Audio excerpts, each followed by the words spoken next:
शिमला भारतीय राज्य हिमाचल प्रदेश की राजधानी और 7000 फीट से ज़्यादा की ऊंचाई पे बसा एक ऐसा हिल स्टेशन जहां हर कोई अपनी लाइफ में एक ना एक बार जरूर आना चाहता है। चाहे वो बच्चे हो, बूढ़े बुजुर्ग हो, फैमिली हो, यार दोस्त हो या फिर हो कपल, तो हर कोई अपनी लाइफ में एक ना एक बार तो शिमला जरूर आना चाहता है। तो मैं अभी मौजूद हूँ शिमला की मॉल रोड पे और इस ब्लॉग में मैं आपको बताने वाला हूँ कि आप शिमला कैसे पहुँच सकते हैं, शिमला में आप कहाँ रुक सकते हैं, शिमला में कौन कौन से प्लेस आप एक्सप्लोर कर सकते हैं और पूरा शिमला घूमने का क्या बजट आने वाला है, तो ये भी मैं आपको बताने वाला हूँ। तो स्वागत है आप सभी का शिमला में, स्वागत है आप सभी का शिमला के स्पेशल टूरिस्ट ब्लॉग में।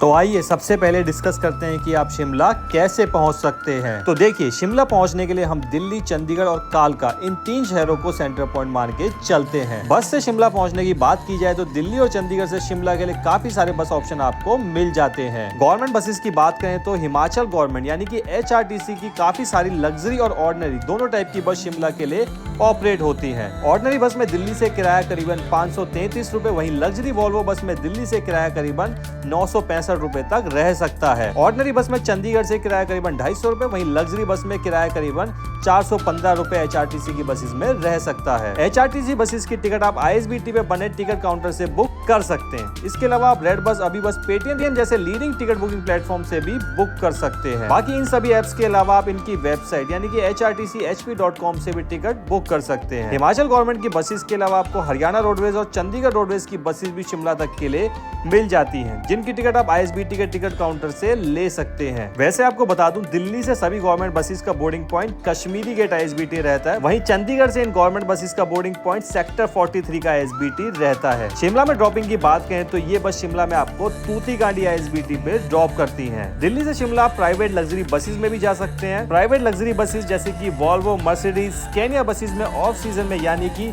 फरवरी से मार्च और अगस्त से लेके नवंबर तक फेयर कम से कम 600 रुपए रह सकता है। वहीं सीजन टाइम में यानी कि अप्रैल से जुलाई और दिसंबर से जनवरी तक ये फेयर 1000 से लेके 1500 तक या उससे ज्यादा भी हो सकता है। सभी प्राइवेट बसेस की टिकट आप रेड बस, अभी बस, पेटीएम जैसे लीडिंग प्लेटफॉर्म से बुक कर सकते हैं। इनके बोर्डिंग पॉइंट की बात करें तो दिल्ली में कश्मीरी गेट और मजनू का टी लाइन का बोर्डिंग पॉइंट रह सकता है, वहीं चंडीगढ़ में सेक्टर 43 ISBT के नजदीक बना HP पेट्रोल पंप रह सकता है। बाकी चंडीगढ़ के आसपास जीरकपुर और पंचकुला टोल प्लाजा भी इनका बोर्डिंग पॉइंट रहते हैं। शिमला में प्राइवेट बसेस के ड्रॉपिंग पॉइंट की बात करें तो ये बसेस पैसेंजर को MC पार्किंग पे ड्रॉप करती हैं। बात करें शिमला ट्रेन से पहुंचने की तो आप अपने शहर से पहले कालका बाय ट्रेन पहुंच सकते हैं। उसके बाद कालका से शिमला का सफर आप टॉय ट्रेन में कर सकते हैं, जो कि काफी शानदार और नजारों से भरा हुआ रहता है। कालका से शिमला चलने वाली इन टॉय ट्रेन का शेड्यूल एंड फेयर मैं आपको स्क्रीन पे शेयर कर दूंगा, तो वो देख के आप अपनी टॉय ट्रेन की जर्नी प्लान कर सकते हैं। बाई फ्लाइट शिमला पहुंचने की बात करें तो शिमला में जुगलहट्टी एयरपोर्ट मौजूद है, जो कि शिमला मेन सिटी से करीबन 22 किलोमीटर दूर है। दिल्ली से शिमला फ्लाइट फेयर की बात करें तो फेयर काफी डायनेमिक रहता है, जो कि मिनिमम 2500 तक भी हो सकता है, वहीं मैक्सिमम 10 से 15,000 तक भी रह सकता है। फॉर एग्जांपल, अभी जून 2024 की बात करें तो दिल्ली से शिमला का फ्लाइट फेयर आपको 2892 रुपीज देखने को मिल जाने वाला है। इसके अलावा आप बाई प्राइवेट टैक्सी या ट्रेवल पैकेज के थ्रू भी शिमला घूम सकते हैं। काफी सारी एजेंसी इस टाइप की सर्विस प्रोवाइड करवाती है। फायदा इसमें यह होता है कि सारी प्लानिंग और अरेंजमेंट उनकी होती है, आपको बस घूमना और इंजॉय करना होता है। तो डिस्क्रिप्शन में आपको कॉन्टैक्ट नंबर दे दूंगा, जिसपे कॉल करके आप शिमला के लिए टैक्सी या फिर ट्रैवल पैकेज भी बुक कर सकते हैं। अभी बात करते हैं कि शिमला पहुंच के आप कैसे घूम सकते हैं। तो देखिए, शिमला पब्लिक ट्रांसपोर्ट के थ्रू भी घूम सकते हैं, जैसे कि कुफरी आप बाई बस घूम सकते हैं। उसके लिए बस आपको शिमला तूतीकांडी ISBT या फिर लक्कड़ बाजार बस स्टैंड से मिल जाती है। इसके अलावा तारा देवी मंदिर भी आप बाई बस घूम सकते हैं, जो कि आपको शिमला ओल्ड ISBT से मिल जाती है। मशोबरा और ताता पानी के लिए भी कुछ बसेस चलती हैं, जो कि शिमला तूतीकांडी ISBT से आपको मिल जाती हैं। इसके अलावा कुफरी, फागू, मशोबरा, नालदेहरा की 1 डे साइट सीइंग टूर आप HPTDC यानी Himachal Pradesh tourism development corporation के टेम्पो ट्रेवलर में भी कर सकते हैं, जिसका पर पर्सन प्राइस 600 रुपीज रहता है। तो अगर आप इस टेम्पो के थ्रू 1 डे में ये साइट सीइंग कवर करना चाहते हैं तो HPTDC की वेबसाइट से आप अपनी सीट इस टेम्पो में बुक करवा सकते हैं। तो देखिए, ये तो मैंने आपको बता दिया कि पब्लिक ट्रांसपोर्ट के थ्रू कैसे इन लोकेशंस को आप विजिट कर सकते हैं। बाकी इन लोकेशंस के सभी टूरिस्ट स्पॉट के बारे में भी डिटेल में जानकारी वीडियो में आगे मैं आपको देने वाला हूं। बाकी आप स्कूटी या बाइक रेंट पे लेके भी शिमला घूम सकते हैं। स्कूटी का रेंट करीबन 600 रुपीज से शुरू होता है, वहीं बाइक का रेंट करीबन 1000 रुपीज से शुरू होता है। डिस्क्रिप्शन में आपको कॉन्टैक्ट नंबर मेंशन कर दूंगा, जिसपे कॉल करके आप स्कूटी या बाइक रेंट पे ले सकते हैं। बाकी शिमला की साइट सीइंग आप टैक्सी के थ्रू भी कर सकते हैं। टैक्सी का फेयर कुछ फिक्स नहीं होता है, तो डिस्क्रिप्शन में आपको कोई कॉन्टैक्ट नंबर प्रोवाइड करवा दूंगा, जिसपे कॉल करके आप शिमला की साइट सीइंग के लिए टैक्सी बुक कर सकते हैं। तो चलिए अब वीडियो में आगे बढ़ते हुए डिस्कस करते हैं कि आप शिमला को कैसे एक्सप्लोर कर सकते हैं। तो इस वीडियो में मैं आपको बताने वाला हूँ कि शिमला को 3 दिनों में आप कैसे एक्सप्लोर कर सकते हैं। और बाकी जैसे मैंने ब्लॉग के स्टार्टिंग में आपको बताया था कि इस ब्लॉग में मैं आपको बताऊंगा कि आप शिमला को कैसे 3 दिन में एक्सप्लोर कर सकते हो। तो आज है अपने ट्रिप का डे 1 और डे 1 के आइटनरी की अगर बात करें तो डे 1 में आप कुछ इन प्लेसेस को एक्सप्लोर कर सकते हो। जैसे कि आप सबसे पहले जा सकते हो मॉल रोड। मॉल रोड के बाद आप स्कैंडल पॉइंट विजिट कर सकते हो। उसके बाद आप द रिज ग्राउंड की तरफ बढ़ सकते हो। रिज ग्राउंड में आप क्राइस्ट चर्च को विजिट कर सकते हो। उसके अलावा व्यू पॉइंट शिमला भी वहाँ पे खूबसूरत पॉइंट है जहाँ से पूरे रिज और पूरे शिमला का काफ़ी खूबसूरत व्यू नज़र आता है। बाकी वहीं से ट्रैक करके आप ऊपर जाकू टेम्पल की तरफ भी जा सकते हो। अदरवाइज आप रोपवे के थ्रू भी जाकू टेम्पल जा सकते हो। बाकी जाकू टेम्पल से वापस आते टाइम आप लक्कड़ बाजार विजिट कर सकते हो। और अगर इन सब प्लेसेस को घूमने के बाद आपके पास और टाइम बच जाता है तो आप वायसराय लॉज, कालीबाड़ी टेम्पल और एनाडेल आर्मी हेरिटेज म्यूजियम जैसी जगह भी विजिट कर सकते हैं। और बाकी जो डे 1 की आइटनरी होगी ना, ये स्क्रीन पे भी आपको कंप्लीट में शेयर कर दूंगा। और बाकी जी आपको बता दूं, आज ये शिमला का टूर मैं अकेला नहीं करने वाला हूँ, अतुल भाई हमको ज्वाइन कर रहे हैं। हाँ जी भाई, कैसे हो? बढ़िया बढ़िया। और एक्साइटेड हो शिमला को एक्सप्लोर करने के लिए मेरे साथ में? बाकी बात करें शिमला के टेम्परेचर की तो करीबन 26 डिग्री यहाँ पे टेम्परेचर है।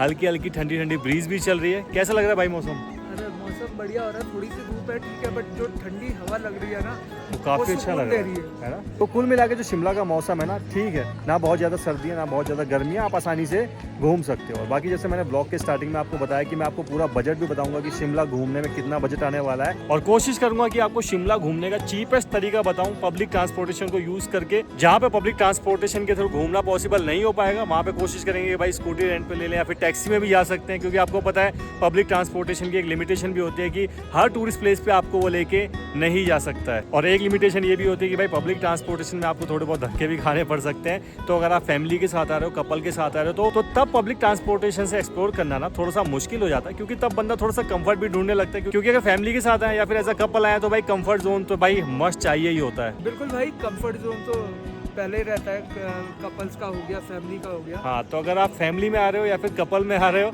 तो अतुल भाई को कांटेक्ट कर सकते हो, क्योंकि ये पूरे हिमाचल प्रदेश के टूर पैकेज प्रोवाइड करवाते हैं। शिमला का भी टूर पैकेज आपको ये प्रोवाइड करवा देंगे। तो चलिए शुरू करते हैं अपना टूर और करते हैं शिमला को एक्सप्लोर। तो जी अभी हम आ गए हैं शिमला की मॉल रोड पे। और शिमला की मॉल रोड पे आने के लिए ना बेसिकली 2 रास्ते हैं। एक आता है शिमला ओल्ड ISBT या फिर लिफ्ट की तरफ से। अभी हम लिफ्ट की तरफ से आए हैं। लिफ्ट में ट्रैवल करके आने का फंडा आपको बताया था। नीचे एक पॉइंट है जिसको लिफ्ट बोला जाता है। उस लिफ्ट में ट्रैवल करके आप ऊपर तक आते हैं, ऊपर तक यानी मॉल रोड तक। और यहाँ पे ना ऊपर मॉल रोड पे एक जगह पड़ती है, राजीव गांधी खेल परिसर उसको बोला जाता है। तो ऊपर मॉल रोड के बाहर लिफ्ट वहीं पे एंड होती है। और उसमें ट्रैवल करने के कितने पैसे लगे थे हमारे? भाई हमारे लगे थे लिफ्ट में 40 रुपीज़। 2 लोग हैं ना?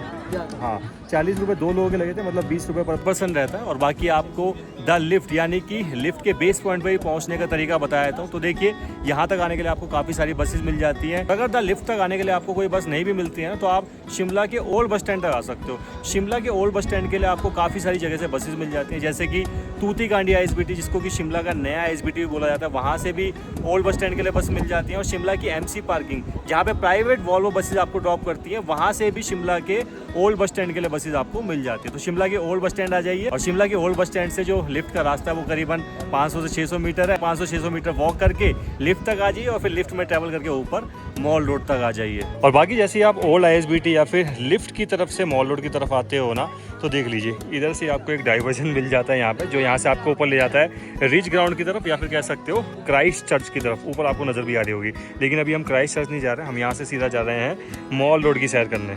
तो देख लीजिए ये है कुछ शिमला की मॉल रोड। हाँ जी बाजी, कैसी लग रही है शिमला की मॉल रोड? नज़ारे ही अलग है। हाँ, शिमला की मॉल रोड के भाई साहब नज़ारे अलग हैं। और काफ़ी पुरानी पुरानी दुकानें यहाँ पे आपको देखने को मिल जाएंगी। ब्रिटिश टाइम की काफ़ी सारी बिल्डिंग्स यहाँ पे आपको देखने को मिल जाएंगी। और जो चकाचौंध रहती है यहाँ की, उसके तो भाई साहब क्या ही कहने। और बाकी देख लीजिए ये है शिमला का फेमस गेयटी थिएटर। ये भी अंग्रेज़ों के टाइम की बनाई गई हुई एक बिल्डिंग है। और बाकी अगर आज की डेट की बात करें तो इसमें डिफरेंट टाइप के एग्जीबिशन यहाँ पे लगते रहते हैं। और करंट की अगर बात करें तो करंट में भी यहाँ पे अगर आप देखोगे ना, तो कारीगरों का कोई तो मिला यहाँ पे लगा हुआ है। तो देख लीजिए ऐसी कुछ ये बिल्डिंग है जिसको गेयटी थिएटर बोला जाता है। कुछ और दूर आते ही यहाँ पे और हमें ब्रिटिशर्स के टाइम की कुछ बिल्डिंग नज़र आ गई हैं। और हाँ, एक चीज़ है, ये ब्रिटिशर्स टाइम की जो बिल्डिंग है ना, ये अलग से ही देखने में पहचान में आ जाती है, क्योंकि इनका जो आर्किटेक्चर होता है ना, वो भाई थोड़ा सा यूनिक ही होता है। और बाकी देख लीजिए आज की डेट में इस बिल्डिंग में ओपन है द फूड स्ट्रीट कैफ़े। इधर अगर आप देखोगे तो इधर पुलिस असिस्टेंस रूम कुछ तो मौजूद है। तो ऐसी कुछ ये बिल्डिंग्स है, देख लीजिए काफ़ी सुंदर लगती हैं और ये जो शिमला की मॉल रोड है ना उनकी खूबसूरती को और भी ज़्यादा बढ़ा देती हैं। और बाकी देख लीजिए उधर भी तो कुछ तो लगा हुआ है, लोग काफ़ी लोग वहाँ पर फ़ोटो खिंचवा रहे हैं, ये देखिए। और बाकी हाँ, यहाँ से ना सामने आपको जाकू हिल पे सिचुएटेड हनुमान जी की प्रतिमा भी नज़र आ रही होगी, देख रहे हैं वो उधर ऊपर आपको नज़र आ रही है।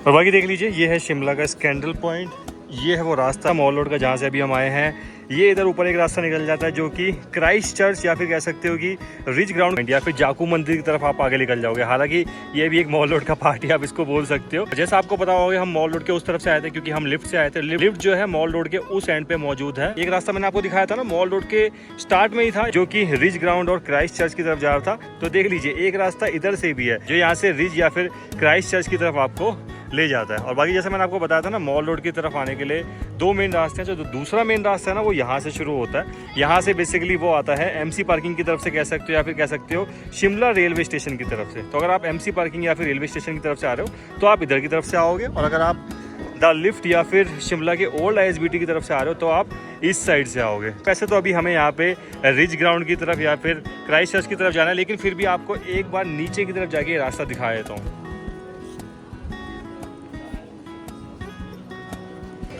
और बाकी देख लीजिए शिमला मॉल रोड के दूसरे छोर की तरफ अभी हम जा रहे थे और देख लीजिए ऐसा कुछ ये दूसरा छोर दिखाई देता है। यहाँ पे एक BSNL का ऑफिस है, कुछ दुकानें यहाँ पे मौजूद है खाने पीने की, और यहाँ पे शिमला का फेमस कॉफ़ी हाउस भी मौजूद है जिसको बोला जाता है इंडियन कॉफ़ी हाउस। शिमला का ये बदलता हुआ मौसम, कभी धूप कभी छाँव, कभी गर्मी कभी ठंडी हवा, क्या कहना चाहोगे भाई साहब? भाई बारिश हो जाए तो पता चल जाए, कंफ्यूजन खत्म होगी, फिर पूरी की पूरी कंफ्यूजन ही खत्म हो जाएगी। शिमला मॉल रोड के दूसरे छोर पे ट्रैवल करते हुए बिल्कुल एंड पे अभी मैं आ गया हूँ। हालांकि बिल्कुल एंड तक तो नहीं आया हूँ, लेकिन फिर भी उस पॉइंट तक आ गया जहाँ तक हमें वापस जाने में थोड़ी सी आसानी रहे आपको दिखाने के लिए। और यहाँ से देख लीजिए भाई क्या शानदार नज़ारे देखने को मिल रहे हैं। Wow man wow, what a view, देख रहे हो। जैसा मैंने आपको बताया कि दूसरे छोर पे भी हम आए स्पेशली आपको दिखाने के लिए। तो देख लीजिए ये वो दूसरे छोर का बिल्कुल एंड पॉइंट है। हालांकि मॉल रोड तो ऊपर ही एंड हो गया था, लेकिन उससे जैसे आप आगे आते जाओगे ना ये रास्ता कहीं ना कहीं आपको आगे ले जाता है शिमला रेलवे स्टेशन की तरफ या फिर एमसी पार्किंग की तरफ। और बाकी जब हम पहुंच गए हैं शिमला की मॉल रोड पे सिचुएटेड स्कैंडल पॉइंट पे, जो कि मेरे जस्ट पीछे सिचुएटेड है। और ऐसा माना जाता है कि इंडिया का जो पहला लव स्कैंडल है ना वो यहीं पे हुआ था। ऐसा माना जाता है कि पटियाला के महाराज भूपिंदर सिंह जो थे ना उनको वायसराय लॉर्ड कर्जन की बेटी से प्यार हो गया था, और उन्होंने इसी स्कैंडल पॉइंट से उनको अपने घोड़े पे बिठा के यहाँ से अगवा कर लिया था। और इसी वजह से उनका यहाँ मॉल रोड पे आना भी प्रतिबंधित हो गया था। तो इसी वजह से इस पॉइंट को स्कैंडल पॉइंट भी बोला जाता है। बाकी देख लीजिए मॉल रोड से भी थोड़ा आगे निकल के हम आ गए हैं द रिज पे। एक खूबसूरत सा मैदान है जिसके एक एंड पे यहाँ पे आपको दिखाई देती है शिमला की क्राइस्ट चर्च। पूरे नॉर्थ इंडिया में ये सेकंड ओल्डेस्ट चर्च है जो कि करीबन 1857 में बनके तैयार हो गई थी। और उस टाइम की अगर लागत की बात करें तो उस टाइम पे करीबन 50,000 रुपये में बनके ये तैयार हो गई थी। बाकी ज़्यादा डिटेल में हम नहीं जाएंगे, आप चर्च देखिए कितनी खूबसूरत है। और उसके साथ में यहाँ पे मौजूद है द व्यू पॉइंट, जिसको रिज व्यू पॉइंट के नाम से भी जाना जाता है। यहाँ पे ऊपर आप ये देख रहे हैं ना, इसको व्यू पॉइंट के नाम से जाना जाता है। यहाँ पे खड़े होकर ना पूरे रिज मैदान का आप ब्यूटीफुल सा नज़ारा एंजॉय कर सकते हैं। और बाकी यही रिज के मैदान में आपको काफ़ी सारी शॉप्स देखने को मिल जाती है, खाने पीने की शॉप्स मौजूद है। उधर की तरफ आपको काफ़ी सारे घोड़े वगैरह नजर आ जाएंगे जिन पे आप घुड़सवारी वगैरह यहाँ पे कर सकते हो। सामने यहाँ पे गांधी जी की मूर्ति लगी हुई है। और जैसा मैंने आपको बताया ना ऊपर रिच व्यू पॉइंट मौजूद है, तो वहाँ पे काफ़ी सारे बेंच भी लगे हैं। वहाँ पे बैठ के भी आप इस पूरे खूबसूरत मैदान का ब्यूटीफुल सा नज़ारा एंजॉय कर सकते हैं। घोड़सवारी की रेट की बात करें तो भाई 150 रुपये लिए जाते हैं। यहाँ पे एक एंड से दूसरे एंड तक की सैर करवाई जाती है। उसके अलावा आप यहाँ पे ना फोटोग्राफी भी करवा सकते हैं। काफ़ी सारे फोटोग्राफर आपको यहाँ रिज में मिल जाएंगे जो कि क्राइस्ट चर्च के सामने आपकी अच्छी अच्छी फोटो क्लिक कर देंगे। और करीबन 150 रुपये बड़ी फोटो के, 100 रुपये छोटी फोटो के। और अगर आपको सिर्फ फोटो अपने फ़ोन में लेनी है तो 40 रुपये वो फोटो का प्राइस चार्ज करते हैं। और बाकी क्राइस्ट चर्च के साथ से ना एक रास्ता है जो आपको यहाँ से लेके जाता है सीधा जाखू मंदिर की ओर। देख लीजिए यहाँ पे लिखा भी हुआ है। और बाकी ये देख लीजिए यहाँ पे कुछ पैरामीटर्स भी लिखे हुए हैं। आप बेसिकली एक चैलेंज ले सकते हो जाखू मंदिर तक पैदल ट्रैक करने का। जैसे कि यहाँ पे दिया गया अगर आप 30 साल से कम हो 30 मिनट में इस ट्रैक को करते हो आप एब्सोल्युटली फिट माने जाओगे। ऐसे अलग अलग पैरामीटर दिए हुए हैं, तो उस हिसाब से आप चैलेंज ले सकते हो और देख सकते हैं कि आप कितने फिजिकली फिट हो। और यही रास्ता ना ऊपर यहाँ से व्यू पॉइंट की तरफ जाता है। और फिर व्यू पॉइंट से और ऊपर निकल जाओगे तो फिर जाखू मंदिर की तरफ आप पहुँच जाओगे। तो चलिए फिलहाल रिज व्यू पॉइंट की तरफ चलते। तो देख लीजिए ये पूरा है रिज व्यू पॉइंट और यहाँ से ऐसे कुछ खूबसूरत नज़ारे दिखाई देते हैं रिज के इस मैदान के। देख लीजिए क्या शानदार दिखाई दे रहे हैं। जैसा मैंने आपको बताया रिज व्यू पॉइंट से आगे ही एक रास्ता निकल जाता है जाखू मंदिर की तरफ को। तो देख लीजिए ये जो रास्ता ऊपर को निकल रहा है ना, यहाँ से आप जाखू मंदिर का ट्रैक भी कर सकते हैं। और जी यहाँ रिज व्यू पॉइंट के बाहर ही ना आपको काफ़ी सारी गोलगप्पे की दुकानें भी दिखाई दे जाती है।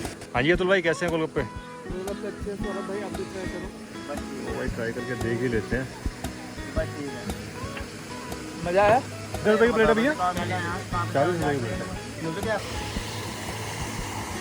और बाकी जैसा मैंने आपको बताया क्राइस्ट चर्च से एक रास्ता निकल जाता है व्यू पॉइंट की तरफ और उससे भी आगे निकल जाता है जाखू मंदिर की तरफ। और क्राइस्ट चर्च के साथ से ना एक रास्ता ये आ रहा है जो आपको ले जाता है जाखू रोपवे की तरफ। और बीच में देखिए जाखू रोपवे की तरफ जाते हुए कितने शानदार नज़ारे हमें देखने को मिल रहे हैं। देख रहे हो शिमला के क्या खूबसूरत नज़ारे यहाँ से देखने को मिल रहे हैं।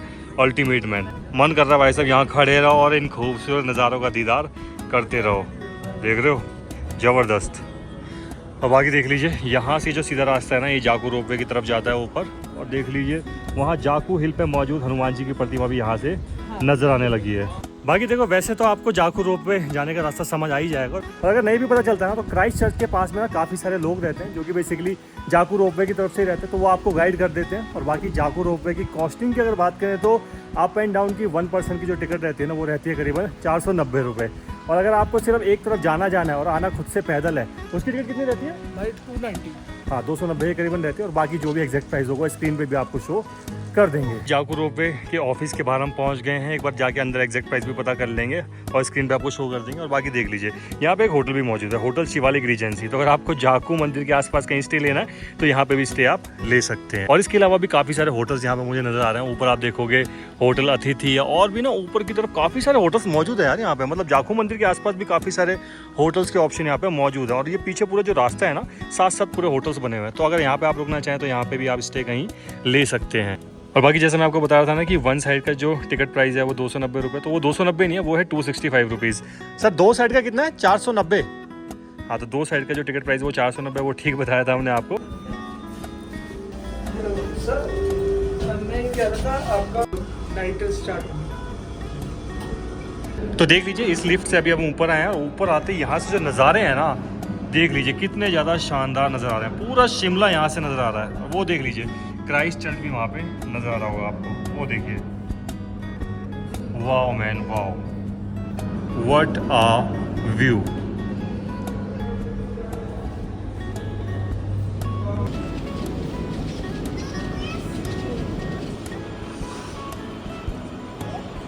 तो जी फाइनली रोपवे में बैठ गए हैं। रोपवे का सफ़र भी शुरू हो गया। 12:55 पे यहाँ से सफ़र शुरू करा। देखते हैं ऊपर कितनी देर में पहुँच पाते हैं। और हाँ रोपवे की टाइमिंग बताना मैं आपको भूल गया था। तो इस रोपवे की जो टाइमिंग है ना वो रहती है 9:30 से 6:30। और वेटिंग टाइम की बात करें तो करीबन आधा घंटा हमें वेट करना पड़ा। आधे घंटे के बाद हमारा नंबर आया। और बाकी देख लीजिए यहाँ रोपवे से कुछ ऐसे नज़ारे दिखाई देते हैं। ऐसा कुछ ये रोपवे है।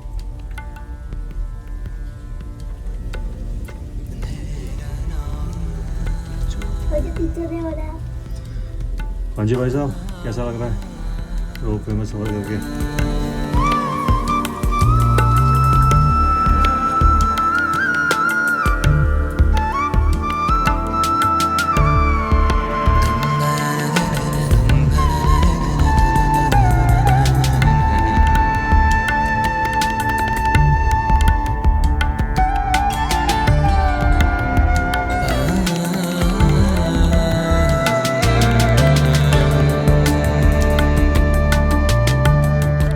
तो जी जाखू रोपवे का सफ़र करके अभी हम पहुंच गए हैं जाखू टेम्पल। और जाखू रोपवे में ना करीबन हमें 10 मिनट लग गए यहाँ तक पहुंचने में। हालांकि जो एंड पॉइंट था ना रोपवे का वहाँ से भी पैदल चलना पड़ता है। हालांकि वो सिर्फ 2 से 3 मिनट का ही रास्ता है ना, 2 से 3 मिनट का ही है मेरे ख्याल से। 2 मिनट मैक्सिमम।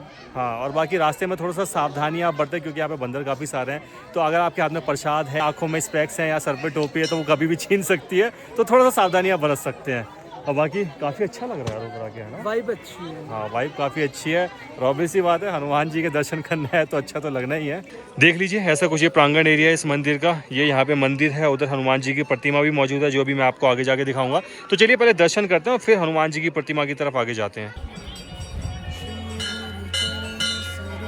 तो जी जाखू मंदिर में हनुमान जी के दर्शन कर लिए। दर्शन करके काफ़ी अच्छा लगा। चलिए लगे हाँ तो एक बार जाखू मंदिर के इतिहास के बारे में बात कर लेते हैं। तो ऐसा माना जाता है कि लक्ष्मण जब मूर्छित हो गए तो हनुमान जी उनके लिए संजीवनी बूटी ढूंढने निकले थे तो उनका ध्यान यहाँ जाखू पर्वत पे पड़ा, जहाँ पे एक ऋषि जिनका नाम था यक्ष ऋषि, जो बहुत लीन तपस्या में यहाँ पे तपस्या कर रहे थे, उनके ऊपर पड़ा। उनको देख के हनुमान जी खुद को रोक नहीं पाए और यहाँ पे वो पधार गए। और ऐसा माना जाता है कि आज भी उनके पद चिन्हों के निशान यहाँ पे मौजूद है। तो उन्हीं यक्ष ऋषि के नाम पे इस मंदिर का नाम पड़ा। यक्ष से पहले पड़ा याग, याग से याकू और याकू से जाखू। अब बाकी आप मेरे पीछे देख रहे होंगे हनुमान जी की विशालकाय प्रतिमा मौजूद है, जो कि करीबन 108 फीट ऊंची है और देखने में कितनी ज़्यादा खूबसूरत लगती है। इसकी खूबसूरती को शब्दों में बयान तो बिल्कुल भी नहीं करा जा सकता है। ये है जाखू मंदिर की तरफ जाने वाला पैदल रास्ता, और जैसे मैंने आपको बताया कि हम रोपवे से आए लेकिन जाएंगे हम पैदल। तो देख लीजिए ऐसा कुछ ये रास्ता है। और बाकी यहाँ पे आपको हनुमान चालीसा भी जगह जगह लिखी हुई नजर आ जाएगी। ऊपर की तरफ से जब नीचे आएंगे तो बजरंग बाण जी लिखे हुए हैं, पूरा बजरंग बाण पाठ लिखा हुआ है। तो नीचे से ऊपर के आएंगे तो हनुमान चालीसा जी। और बाकी देख लीजिए काफ़ी खूबसूरत रास्ता है। तो अगर आप पैदल जाना चाहते हैं तो इस रास्ते से ऊपर जाखू मंदिर की तरफ आप जा सकते हैं। ये जब आप पैदल जाखू मंदिर की तरफ जाएंगे ना तो ऐसा कुछ एंट्रेंस गेट नज़र आता है, और जस्ट इसके सामने ही ना यहाँ पे श्री बाबा बालकनाथ जी का मंदिर भी मौजूद। तो यहाँ पे दर्शन अगर आप करना चाहें तो यहाँ पे दर्शन भी आप कर सकते हैं। ये पैदल रास्ते की मुझे काफ़ी खास चीज़ लगी, जगह जगह ना आपको ऐसे बेंच देखने को मिल जाए, ताकि अगर आप चढ़ाई करते हुए थक जाएं तो यहाँ पे बैठ के रेस्ट वगैरह कर सकते हैं। और अगर आप ऊपर देखेंगे तो यहाँ पे शेड भी लगा हुआ है, जिससे कि बरसात वगैरह से भी प्रोटेक्शन मिल जाती है। और रास्ते में ना ऐसे आपको जगह जगह काउंटर भी दिखाई दे जाएंगे, जहाँ पे आप चाय वगैरह पी सकते हैं, मैगी खा सकते हैं। क्या नाम है सर आपका? अच्छा, और कितना टाइम हो गया यहाँ पे आपको लगाते हुए शॉप? अच्छा, तो चलिए कभी जाखू मंदिर की तरफ आप आ रहे हो तो सर की दुकान पे रुक के यहाँ पे चाय या मैगी का लुत्फ आप उठा सकते हैं। चलिए सर, बहुत बहुत धन्यवाद। तो चलिए चाय की चुस्की लेके देख ही लेते हैं कि चाय का टेस्ट आखिर कैसा रहने वाला है। भैया ने तो बता दिया कि भाई A1 चाय बनाते हैं, बाकी देख लेते हैं। चाय सही में यार मस्त है। ठीक है चाय, बस आप पिया भाई, अच्छी चाय। चाय एक नंबर बना रखी है। चाय बहुत बढ़िया बनाई है भैया आपने, बहुत बहुत धन्यवाद आपका। और जी अपने जाखू टेम्पल का ट्रैक होता है ख़त्म। वहाँ हम ऊपर से आए और वो जो पॉइंट आप देख रहे हो ना, वहाँ पे रिज व्यू पॉइंट है, जो मैंने आपको दिखाया भी था स्टार्टिंग में कि यहाँ से जाखू टेम्पल का रास्ता निकल जाता है। तो वहाँ से इधर ऊपर को जाखू टेम्पल का रास्ता निकलता है। तो वहाँ से जैसे आप इधर की तरफ राइट डाइवर्जन लेके आ जाओगे ना, तो आप पहुँच जाओगे इधर लक्कड़ बाज़ार की तरफ। ये जो पूरी मार्केट है ना उधर तक, इसको लक्कड़ बाज़ार बोला जाता है। और बाकी यार जाखू टेम्पल से उतरने में हमें करीबन 30 मिनट लग गए। अभी मैं सोच रहा हूँ कि अगर हम ट्रैक करके चढ़ के जाते जाखू टेम्पल तो यार फिर हमें बहुत ही ज़्यादा टाइम लग जाता। चलो कोई बात नहीं, एक तरफ से रोपवे का आनंद ले लिया और एक तरफ से ट्रैक का आनंद भी ले लिया। अभी चलते हैं नीचे और थोड़ा सा लक्कड़ बाजार को भी एक्सप्लोर कर लेते हैं। और बाकी आपको बता दूं, जैसे ही जाखू टेम्पल से उतर के आप नीचे लक्कड़ बाजार की तरफ आओगे ना, ये सामने आपको रेस्टोरेंट दिखाई देगा शेर पंजाब के नाम से। तो यहाँ पे खाना आप खा सकते हो, क्योंकि अभी हमने यहाँ पे खाना खाया। खाना काफ़ी अच्छा था, सादा खाना था, बहुत ज़्यादा मसाला नहीं था और रेट भी ठीक ठाक था। हाँ जी भाई साहब, कैसा लगा खाना यहाँ पे? खाना टेस्ट। और खाने की कॉस्टिंग की बात करें तो टोटल खाने की कॉस्टिंग हमें पड़ी करीबन 300 रुपये। 2 थाली हमने लगाई थी। थाली में था पनीर पराठे थे 2, उसके अलावा दही थी, दाल मखनी थी। एक थाली का जो प्राइस था वो 80 रुपये था, तो 80 160 हो गया। उसके अलावा 2 लस्सी के गिलास हमने एक्स्ट्रा ले लिए थे। तो अगर आप लक्कड़ बाजार के आसपास हैं तो शेर पंजाब रेस्टोरेंट पे खाना आप ट्राई कर सकते हैं। और बाकी खाने की बात हुई है और हम शिमला में मौजूद है, तो सीताराम एंड सन की बात ना हो तो ऐसा नहीं हो सकता है। शिमला के लक्कड़ बाजार में सिचुएटेड ये खाने पीने की काफ़ी फेमस शॉप है और अपने लुच्ची छोले के लिए काफ़ी फेमस है। और क्योंकि अभी तो हम शेर पंजाब रेस्टोरेंट पे भाई अच्छा खासा पेट का काम 25 करके आ चुके हैं, तो अभी तो कुछ मन नहीं है यहाँ पे खाने का। लेकिन अगर आप में से किसी ने यहाँ पे छोले लुच्ची ट्राई करें तो कमेंट करके बताइए कि यहाँ के छोले लुच्ची का टेस्ट आखिर कैसा रहता है।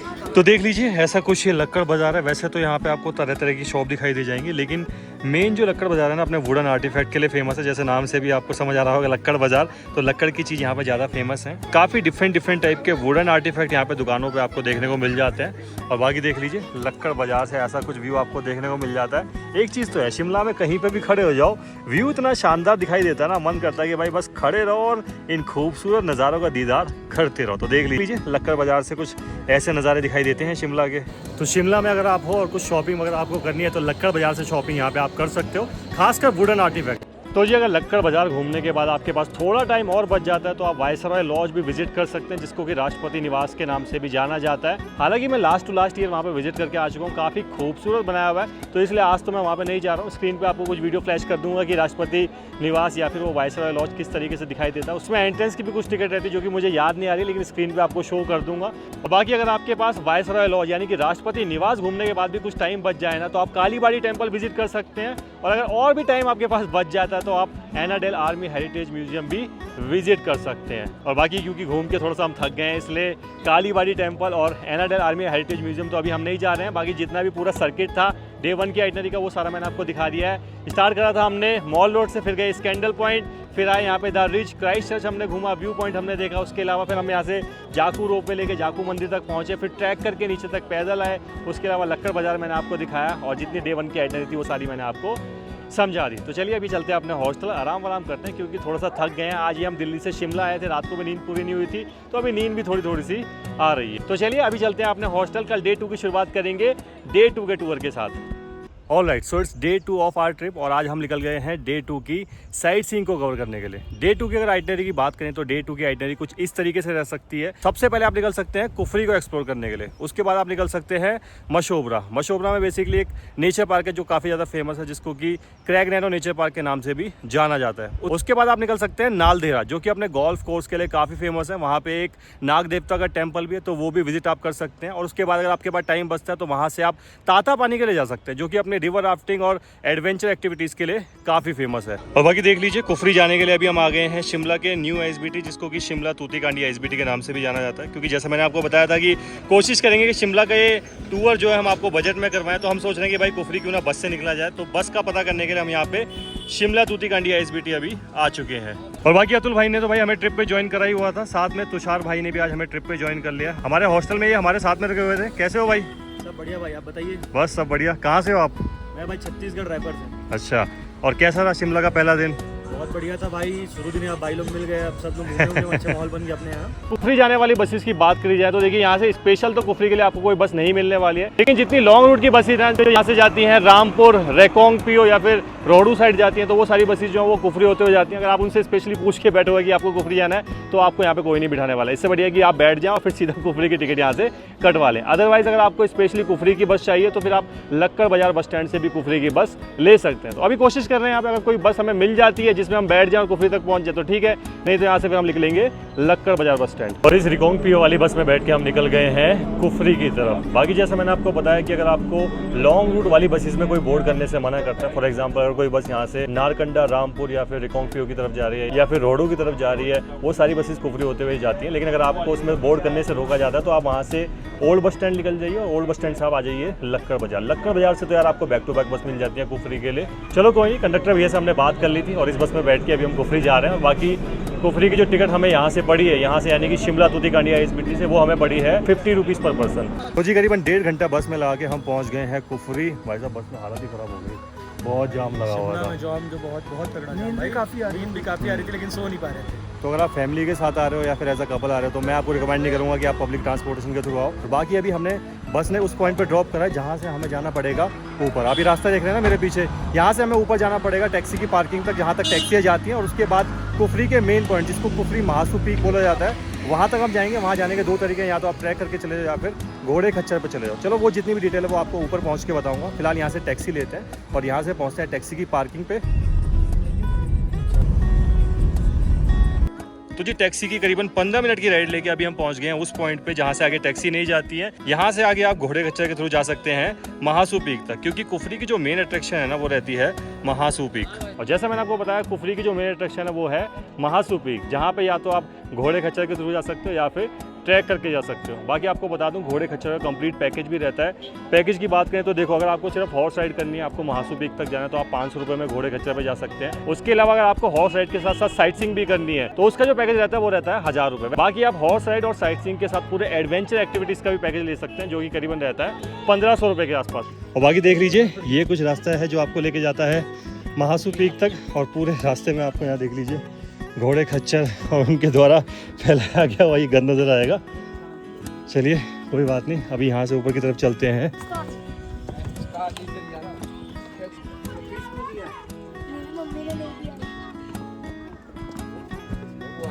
जी अभी हम पहुँच गए हैं उस पॉइंट पे जो कि बेसिकली घोड़े खच्चरों का लास्ट पॉइंट है, और यहाँ से आगे आपको थोड़ा सा और ट्रैक करना पड़ता है महासू पीक के लिए। हमें कितना टाइम लग गया यहाँ तक? करीबन 40 से 45 मिनट लग गए। 40 से 45 मिनट लग गए।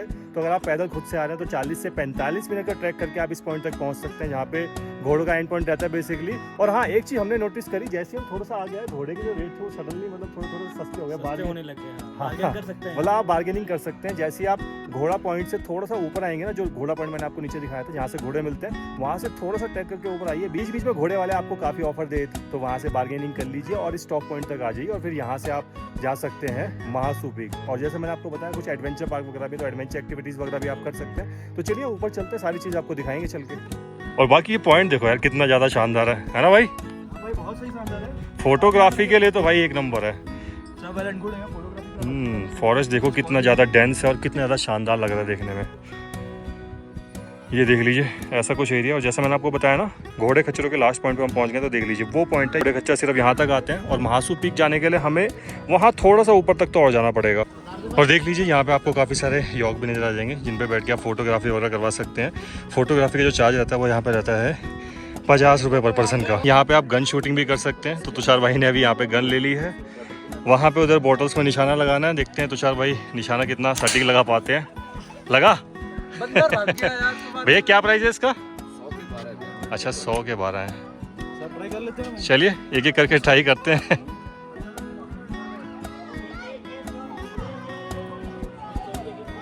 100 के 12 अरे वाह, एक नंबर भाई।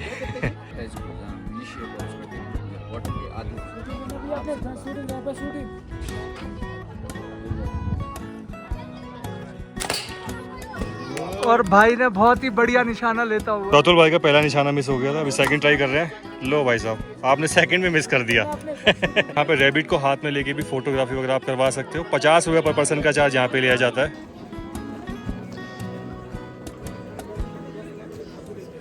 तो जी अभी हम पहुँच गए हैं महासू नाग देवता जी के मंदिर पे। और ऐसा माना जाता है कि यहाँ चुनरी बांधने से ना आपकी मांगी हुई मनोकामना पूरी हो जाती है। फिलहाल तो अभी हमने यहाँ पे कोई चुनरी नहीं बांधी है, लेकिन चुनरी बंधी हुई यहाँ पे नजर आई तो सोचा कि आपको बता दें। बाकी साथ में यहाँ पे एक और मंदिर मौजूद है जिसमें हनुमान जी की प्रतिमा मौजूद है, माता जी की एक प्रतिमा मौजूद है, उसके अलावा शिव शंकर जी की प्रतिमा भी मौजूद है। ये है महासू पीक की मेन मार्केट, जहाँ से हम आए थे ना ट्रैक करते हुए। उधर से कहीं से आए थे और उधर हमने गन शॉट वाली जो एक्टिविटी है वो भी करी थी, और इधर से ऐसे करके हम मंदिर पे आ गए। और बाकी अगर आप मार्केट से इधर की तरफ चले जाओगे ना, तो आप उस जोन में पहुंच जाओगे जहाँ पे एक्टिविटीज़ होती हैं।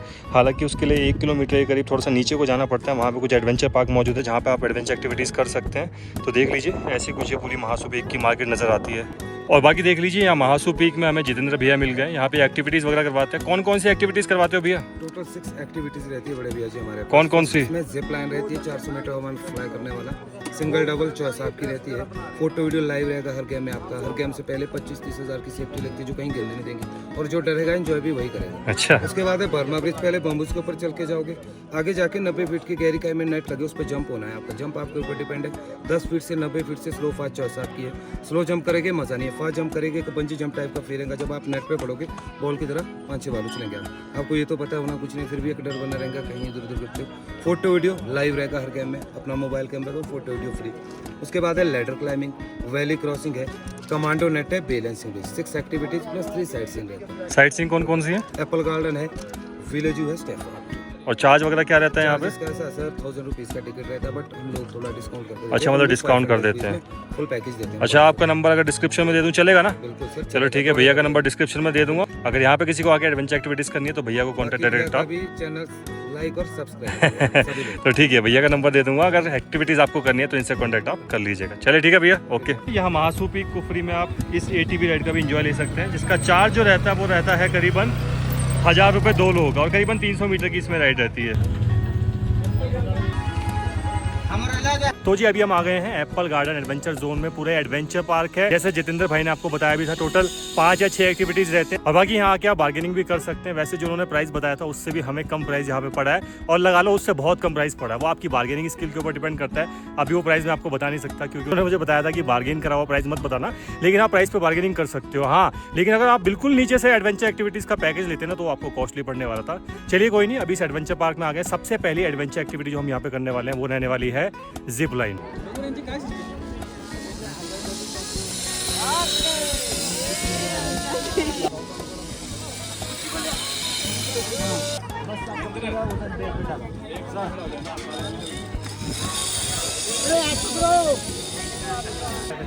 चलो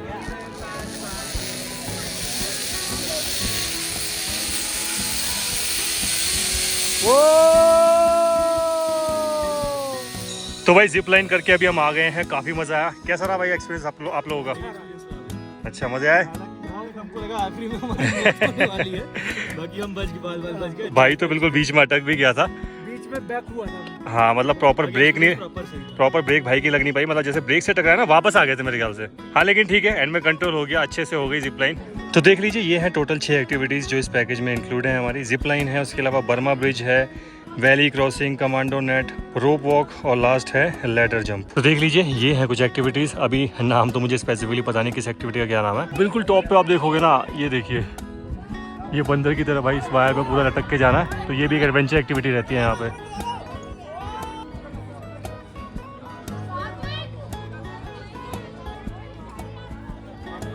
यहाँ पे देख लीजिए एक और एक्टिविटी है जिसको मे भी कमांडो नेट बोला जाता होगा, क्योंकि नेट है तो जिसमें पूरा ऐसे नेट क्लाइंब करना पड़ता है। एडवेंचर एक्टिविटी ये भी है, इसको लैडर जंप बोला जाता है। इसमें ऐसे लैडर पर ऊपर चढ़ना पड़ता है और फिर इसके बाद लैडर से नीचे जंप करना पड़ता है। हालांकि ऐसे फ्रीली जंप नहीं होता। ये देखिए भैया ने उधर से ना साथ से रस्सी से पकड़ा भी हुआ है।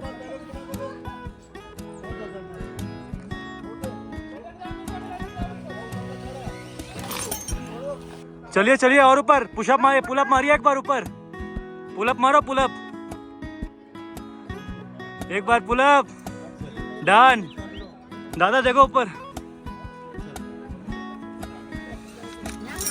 तो भाई सेकंड एक्टिविटी भी हमने कर ली है जिसका नाम था लैडर जंप।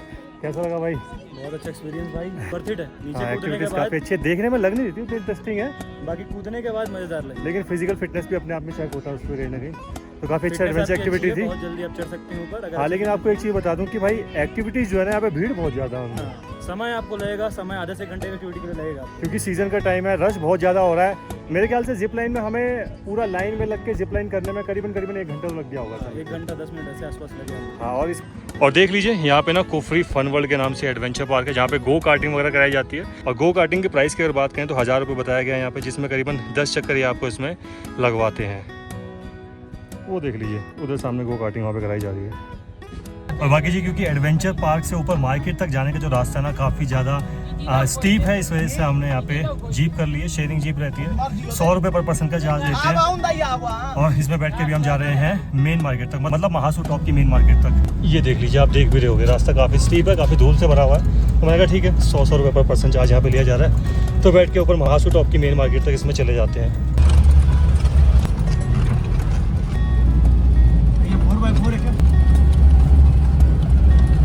तो जी अभी घूम फिर के दोबारा से पार्किंग में आ गए हैं और यहाँ पार्किंग से टैक्सी लेके हम जाएंगे नीचे कुफरी, मतलब कुफरी के उस पॉइंट पे जहाँ से हम बस लेंगे शिमला के लिए।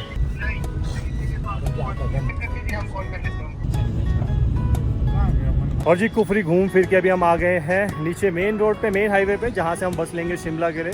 बाकी आपको बता दूं बहुत ज़्यादा टाइम हमारे पास नहीं बच रहा है। ये टूर हमने शुरू करा था करीबन 10:30 बजे के आसपास, जब हम शिमला तूती कांडी ISBT में मौजूद थे, और अभी हो गए हैं 4:15। शाम को हमारी बस भी है तो इसलिए हमें निकलना भी पड़ेगा, क्योंकि जैसा मैंने आपको स्टार्टिंग में ही बताया था कि भाई शिमला से कुफरी आते टाइम जाम काफ़ी था, तो हो सकता है कि वापस जाते टाइम भी हमें जाम थोड़ा सा मिल जाए। बाकी आपको बता दूं क्योंकि हम पब्लिक ट्रांसपोर्टेशन के थ्रू आए थे इसलिए हमें घूमने में थोड़ा सा टाइम भी लगा। लेकिन अगर आप खुद के व्हीकल से आ रहे हैं, पर्सनल टैक्सी से आ रहे हैं या फिर रेंटेड स्कूटी या फिर बाइक से आ रहे हैं, तब हो सकता है कि उतना टाइम आपको ना लगे। उस टाइम पे आप कुफरी से जल्दी फ्री होकर फागू की तरफ निकल सकते हैं। फागू में आपको बता दूं फागू टॉप पड़ता है, जिसको कि फागू फार्म के नाम से भी जाना जाता है। वहाँ से पहाड़ों का 360 व्यू बहुत ही ज़्यादा शानदार नज़र आता है। उसके अलावा जैसे मैंने आपको बताया था स्टार्टिंग में कि यहाँ से वापस लौटते टाइम आप मशोबरा जा सकते हैं, नालदेहरा जा सकते हैं, ताता पानी जा सकते हैं। वो डिपेंड करता है कि कितना टाइम आपके पास बच रहा है, और अगर इनमें से कोई साइट सीइंग आपकी मिस हो जाती है तो उसको आप तीसरे दिन में भी शिफ्ट कर सकते हैं। और बाकी शिमला की डे 1 और डे 2 की साइट सीइंग को मैंने आपको अच्छे से एक्सप्लेन कर दिया और अच्छे से आपको घुमा भी दिया, और हमारा टूर भी यहाँ पे फिनिश होता है। लेकिन आप सोच रहे हो कि आपने तो बोला था कि आप ये बताओ कि भाई शिमला को 3 दिन में आप कैसे एक्सप्लोर कर सकते हो,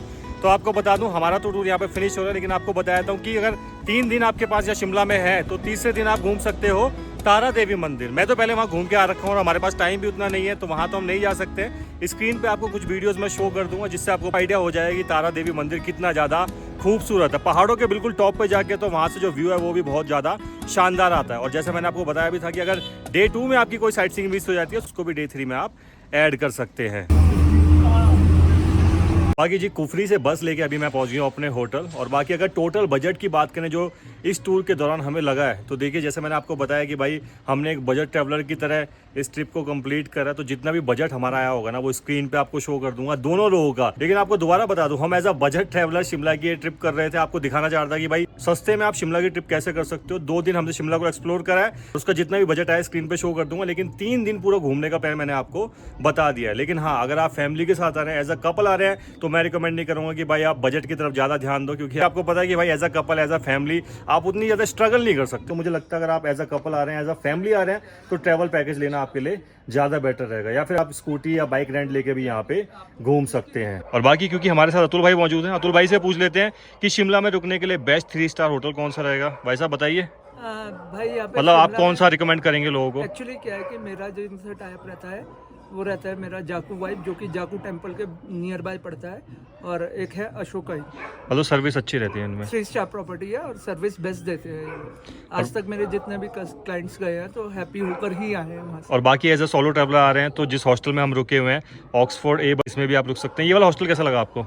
हॉस्टल अच्छा है, सर्विस अच्छी है, खाना एक नंबर का है, और सबसे बड़ी बात बजट ट्रैवलर के लिए तो बहुत यार चीप प्राइस में है। 500 रुपये में बंक बेड हमें यहाँ पे मिल गया था। और ठीक है, बंक बेड भी काफ़ी साफ सुथरे हैं, लॉकर हैं और साफ सफाई भी अच्छी है, वॉशरूम्स भी अच्छे हैं। मतलब सही लगा ना आपको भी। क्लीन था, प्रॉपर अच्छा था, सर्विस अच्छी थी A to Z। अच्छा, 4 स्टार होटल में अगर किसी को रुकना हो तो कौन सा होटल रिकमेंड करोगे आप।